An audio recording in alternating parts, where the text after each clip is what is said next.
Late at night, Lan continued to sit there on Kitana's front porch, refusing to leave. As the hours passed by, he was no longer able to keep himself awake, as he drifted off into a deep sleep.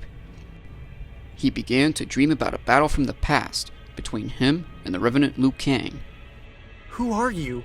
Are you working for Shao Kahn? He promises me a desire I hold.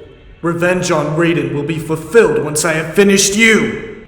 Inside the house, Kitana heard Lan grow delirious as he muttered his words loudly in his sleep, little knowing what was truly happening.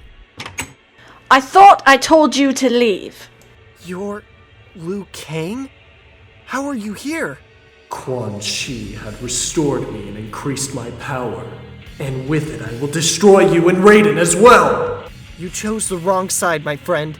I'll bring you back to Raiden, alright? The way you should be. You're dreaming about Liu Kang? Don't think I would ever want to be under Raiden's wing again.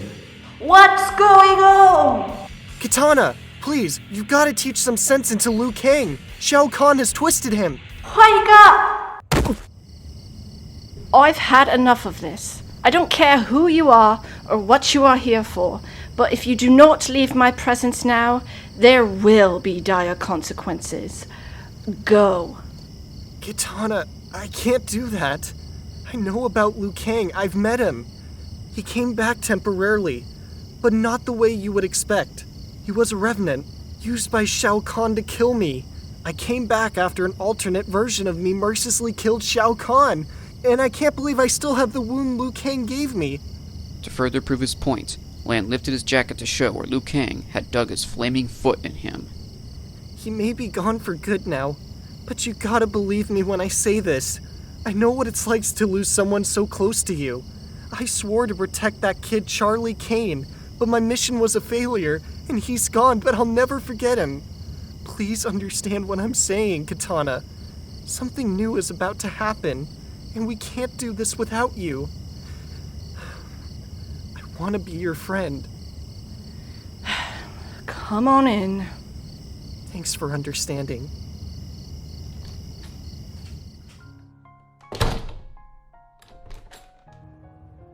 I'm already seeing a lot of otherworldly relics here. They are from Adenia and Outworld. I took them with me upon moving here to Earthrealm. No sign of any Shao Kahn-related items, thankfully. I need no reminder of him. He had taken my mother and his wife after the death of my father, Jared. The Special Forces aided me in battling Shao Kahn and warning the people of Outworld to flee from him. They gave me sanctuary here, but the loss of Liu Kang made my heart grow heavy. That's understandable. When I lost my friend the White Wolf, I felt I wasn't being responsible as Sub-Zero. My expectations were far different from reality. I wasn't entirely ready to carry that mantle. And yet, how can you convince me that the Dragon Medallion has accepted you? Just watch. Thank God it gives me armor that fits. To further demonstrate, Lan gently froze the edge of a nearby table. I am surprised. I know, I find it strange myself, but I gotta go with it to keep the legacy alive, but change it for the better. Yet when Raiden started training me, he never saw this coming. So what is it exactly you are here for? Sorry. Anyway, Raiden informed me someone was after Kronika's crown. We had eradicated her recently and fixed the timeline she messed with. But now someone wants to seize the crown and harness the hourglass, informing a new corrupt timeline. And who knows if he'll bring back Liu Kang and use him as a tool again. Liu Kang was in many ways a warrior, but a tool? Never. If you say he had been used by Shao Kahn before, I cannot let anyone else do the same. Then you're with us on this? I have no other choice. I must fight to prevent the resurrection of a corrupted form of my loved one. Just like that, huh? Alright then. But you must give me until morning to prepare myself. Sure, I can wait. Though I probably won't be able to sleep tonight after passing out on her porch. Hey, at least you can keep watch to make sure nothing happens before tomorrow. What do I look like, a hawk? That child alone has given me much motivation. Early in the morning, near the ruins of the mansion that once belonged to the League of Heroes, 3 former members of that group contemplated assisting the current lineup in stopping this evil. Shang Tsung still had Kronika's crown, and he still needed to make his way to the hourglass, but these 3 animals needed a way to separate the sorcerer from the crown, and the tool they needed was targeted for theft. I guess I should feel sorry for Ratchet and the others. I helped move everything into this mansion, but now it's all gone. There's no doubt about it. Some evildoer stole their home, which is more devastating than when you used to steal treasures, Sly. I haven't stolen anything in a long time.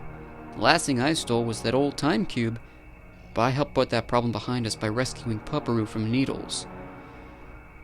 She was the reason Ratchet wanted to form this group in the first place.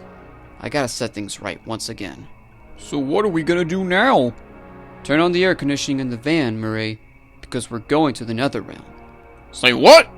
That's where our next treasure is located. Could be the only thing we could use to get that crown away from Shang Tsung. We're going to steal Shinnok's amulet. Fighting power with power? Going all the way down to take that amulet could be risky. But you could be right about it being needed. Shinnok is cut off from it, so it's our only chance. Right, Bentley. The last I heard, Needles gave him a beating after Kronika was defeated. I wonder where he's been lately. I'll worry about that later. Pupuru really needs our help once again. Just like old times, right? You're making me miss the old days even more. And as for Lan Hikari, he arrived at Kitana's house when the sun fully rose, summoning her for the aforementioned mission. Kitana, we're all waiting for you. I have not fought in a very long of a time. I hope I am still agile enough. How does it feel, leaving your house after so long? It feels very strange, actually. I had become a shut-in consumed by anxieties of the past. That's practically how I was after I failed to protect Charlie. I never really talked to anyone until I first saw the Heartless. And that's when I begged the Elder Gods to send me back to Earthrealm, escaping death. Raiden! How did things go up there? We successfully humbled Geras, but our mission is still not complete due to a great complication. Kronika's crown had fallen from our realm, only to be recovered by Shang Tsung. That does complicate things. He mustn't use the hourglass. You're mortal now, Raiden? Do you find it rather strange to live more like a human? It suits me well. If I could sum it up shortly, it would be 3 square meals and a good night's sleep. I told you you'd get used to it.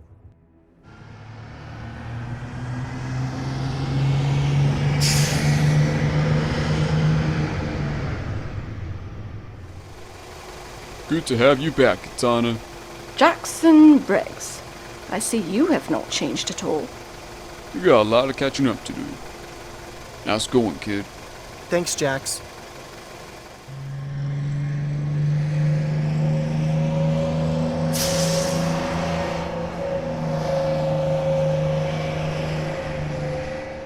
Welcome back, Kitana. I hope we can make this a warm welcome for you. Just as she aided us in fighting Shao Kahn long ago, she is willing to do the same against Shang Tsung to prevent the evil rewriting of history. Though, I should not fulfill this mission without thanking Lan for prodding me to come along. Raiden sent me to do it. Yes, but you did the main part. The warning was given after Kronika's crown had fallen into Shang Tsung's possession. It's only a matter of time before he begins creating a new timeline based on his own vision, but I've got the feeling he won't be alone. You are correct. Another friend began creating a diversion for Ratchet and Pupuru, and I hope they are strong enough to vanquish him. But he was sent by Geras shortly after the gods and I were challenged to battle. And now that Shang Tsung has the crown, he can summon anyone he chooses with the hourglass, no matter what point in time he snatches them from. Is that an example? That looked like... Hold on. Let me go see who it is. Lan, stay here. We can figure that out together. It's a quick investigation, Shepard. Trust me on this. Once again, donning the outfit and powers of Sub-Zero, Lan quickly jumped out of the bus and used his ice to soften the landing, letting it glide him towards the target.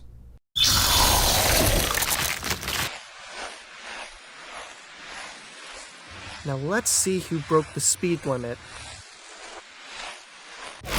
Too slow. Quit running so fast, you're making it hard. Besides, I thought only cowards run. Kids are cowards. Asking for a duel, huh? You got one. Lan formed a sword of ice in his hands to use against the masked running man with the two hook swords. I can break that so easily, like a toothpick.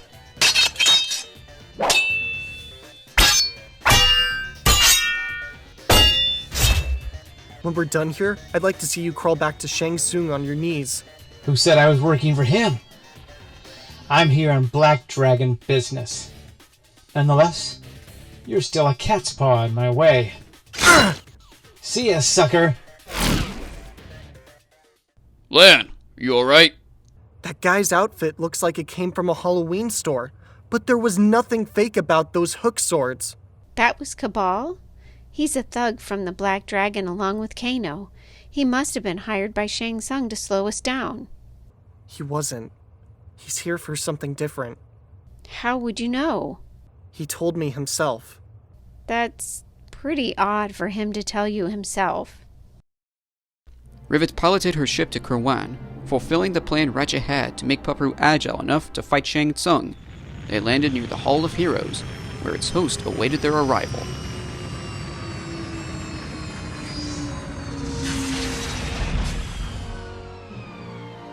We'll have to take you through some sessions of training to make you more combat ready. I sure hope we get through this quick enough.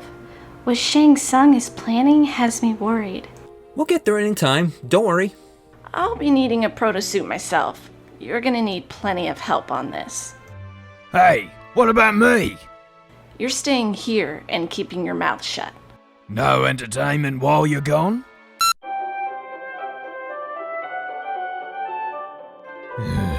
Shouldn't have asked. Qwark, where are you? Greetings, Space Cadets. Glad you can make it. What's with the cane? You got muscle problems? Oh, I just got caged yesterday. That Hollywood man knows a lot about making movies than I do, apparently. You're still able to give us what we need, right? Sure, just follow me. Why did you have to replace me with Captain Quantum? Within the Hall of Heroes, in the training room, Pupuru stood upon the platform as required, and allowed Captain Qwark to generate the materialization of the Galactic Ranger's protective armor. Your Protosuit is the most advanced high combat armor on the market, and it comes in all the latest fall colors. Whoa! She doesn't look comfortable. You think you could change the color to something more her style? I've never really done that, but okay. At the press of a button, the Protosuit on Pupuru changed its color from blue to red. She smiled in satisfaction. This shouldn't be all that bad. You can easily summon your weapon of choice by selecting it on your wrist device, and it will instantly materialize for you. Good thing you included my wand in this arsenal, or I would have complained. Think of it as using what you already know, but with an otherworldly kick to it. Just like I did what I do best, except on Earth and surrounded by the human race. I eventually became used to it. Your compassion for humans knows no bounds. As true as that is, not every human is friendly, and we all know that. So the Protosuit fits you well and you're able to use its built-in technology. But you will still need to learn to use the jetpack for aerial combat. Let me train her for that. About a minute later, Ratchet reappeared, donned in his own Protosuit and jetpack, as he felt he needed to teach Pupuru the same way as he did back in the days when she was under his protection. Even though things had changed drastically around the time we figured out Chronic's scheme, the feeling of us sticking close like a family just never goes away. Aw. Yep, and that's how it is. Alright, pay close attention. It's not easy activating the jetpack on the first try. Think of it as those dreams you sometimes have where you actually have the ability to fly and you can control it with no problem. Imagine you have complete control over the jetpack with your mind, take a baby step, and gently push yourself off the ground. You make it look so easy. I'm obviously more experienced with it, but I'm teaching you, aren't I? Remember, you have control. Pretend that flight dream has come to life. Okay, I can do this. Whoa! See? You're already getting it! So, how do I get back down? Now imagine someone has you on puppet strings. I know it's an uncomfortable thought, but this'll help. The strings are cut, and you're let back onto your feet. Just relax and let yourself fall. Good job! This'll take a while to get used to. Alright, let's do a few more practice rounds. You'll be able to master it in no time at all. Soon, Pupuru's training played out, as she tested various spells in her protosuit. In the simulation room, Pupuru focused on 3 dummy versions of Qwark, Nefarious, and the deceased Chairman Drek. Ratchet gestured to give them a shot, then Pupuru held her arm out to try to fire a spell at one of them. A fire spell shot out of her wand. However, it missed the dummy Qwark and hit the real Qwark. Oh, this is worse than the personal hygienator! Later, Pupuru resumed her practice with the jetpack, but Ratchet, using his hover boots to fly, showed her some balance techniques to try. Pupuru again took a deep breath and attempted to gain control of her balance, only to wobble out of control and crash into the men's restroom.